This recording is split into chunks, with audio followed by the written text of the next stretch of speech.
Okay, ये question देखते हैं. Force F is equal to 20 plus 10y x on the particle in y direction where F is in Newton and y is in meter. Work done by this force to move the particle from y is equal to 0 to y is equal to 1 meter. Displacement 1 है ना. तो work done is equal to force into displacement.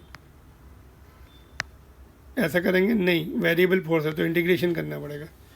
तो formula तो वही है लेकिन variable condition F D x लिखते हैं इसको. कहाँ से कहाँ तक? अभी y है तो y के टर्म में लिखेंगे, y की डायरेक्शन में. एफ डी वाई कहाँ से कहाँ तक चाहिए? 0 से 1 तक है ना. इसको लिमिट बोलते हैं. इंटीग्रेशन के लिए मेरा प्लेलिस्ट में जाके देख सकते हैं, इंटीग्रेशन फॉर नीट में.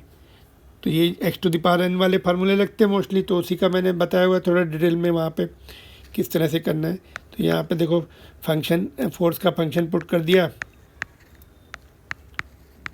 कहाँ से कहाँ तक? 0 से 1. तो अलग अलग करके कर लो. 20 का अलग कर लो, 0 20 डी वाई, और ये 10 को बाहर निकाला वाई डी वाई 0 से 1. तो 20 को भी बाहर निकाल लो, 1 का इंटीग्रेशन वाई हो जाएगा, 0 का 1, ये 20 है, वाई का इंटीग्रेशन वाई स्क्वायर बाई 2, 0 से 1. X to the power n का इंटीग्रेशन क्या होता है? X to the power n plus 1 upon n plus 1. एक पावर बड़ी और नीचे भी वही टर्म आ गया. ठीक है. तो अभी यहाँ पर 20 y की वैल्यू 1 पुट कर दी. लोअर लिमिट तो 0, -0 कर देंगे, उसका कोई सिग्निफिकेंस नहीं. ये 10/2, y जो है 1, यहाँ भी 1 है, 1 स्क्वायर तो 1 ही रहने वाला है. तो ये आपका 20 प्लस 10/2 5.